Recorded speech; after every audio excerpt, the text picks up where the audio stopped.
everyone, I'm Heather Wen, a retired nurse practitioner and the founder and practitioner at Arizona Healing Alternatives. I'm passionate about you knowing what your options are when it comes to healthcare, whether it's alternative or Western medicine. So stay tuned for this aha moment. We're going to be talking about stress, and is stress an actual choice? What is stress? What can cause stress? We're going to be talking about a couple of the things that cause stress, and then what can you do about it?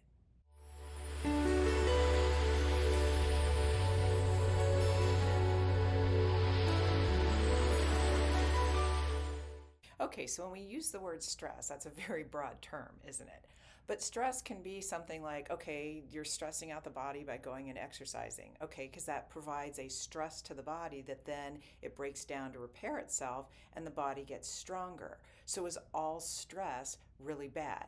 Not necessarily. But what happens is stress, what do we do with it? What can happen in our bodies in reaction to it? We know, and there have been lots of studies about stress and the effects on it and how it can affect different parts of our body and different things. And I'm going to leave in the narrative notes a really great article on stress and stress hormones, and specifically about cortisol, which we'll talk about in just a moment.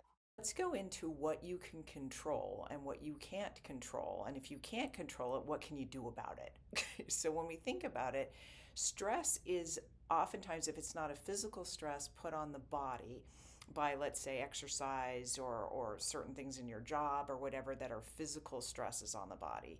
Emotional stress is a big one. And emotional stress really has a lot to do with what choices we make, because I know you've run into these people, that some people are just, nothing seems to stress them out. Now, is it that nothing really stresses them out, or is it that their body processes it differently than your body does? It could be both.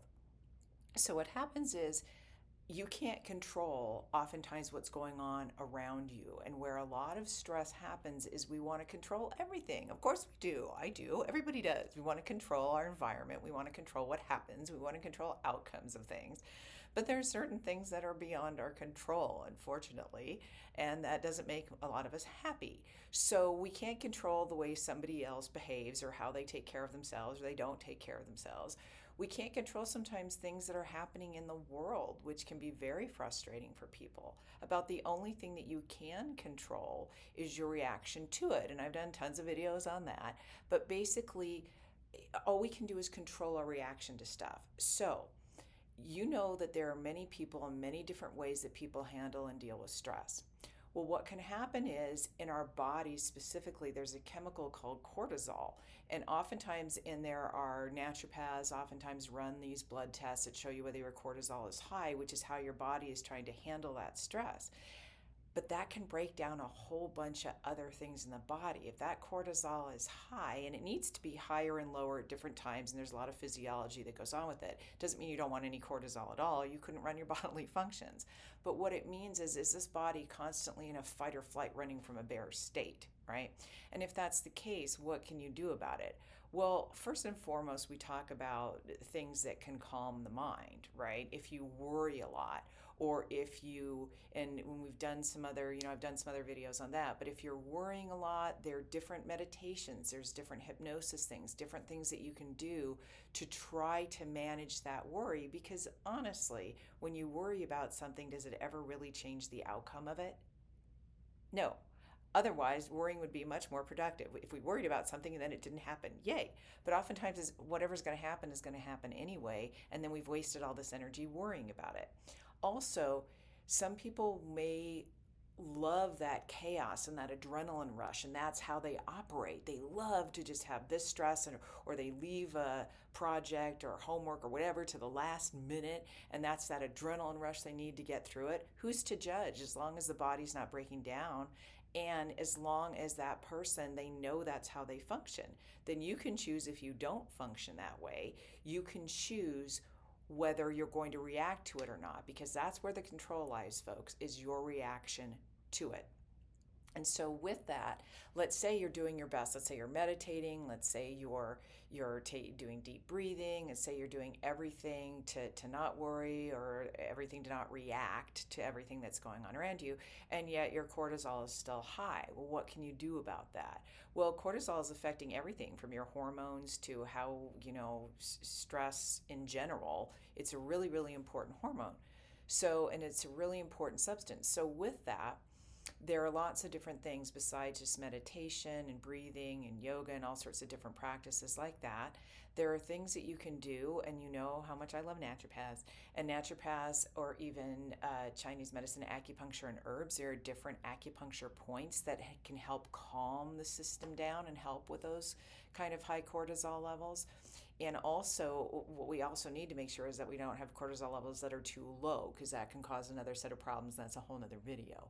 But basically what we need to have is that nice balance. And you guys know this by now, the balance is everything. It's the truth when it comes to Chinese medicine and the yin and yang symbol, which has things going. It's not yang, by the way, which I've said that a million times, but it's that beautiful symbol of that balance between the different spheres and the different colors and the black and white and all that stuff. So there are supplements that can help, like adrenal supplements and things that can help with cortisol.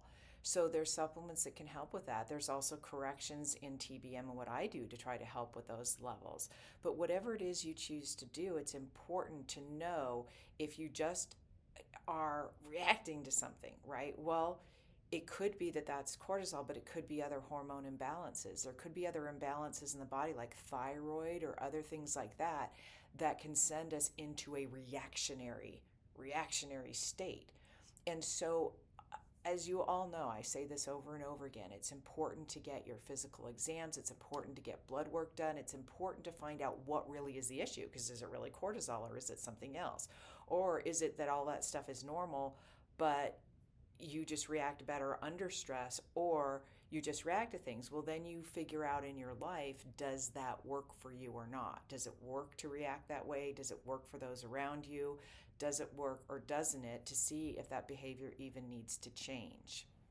So I hope this video has helped kind of give a little introduction as to cortisol and stress and things that we can control and things we can't control. I hope it's helped a bit with that. Please feel free to leave comments in the comment section if you have any comments on that, and I'll be happy to answer those for you. Other than that, you can hit the subscribe button and then the notification bell, so that anytime videos come out of this kind, that are of this kind, you can be notified.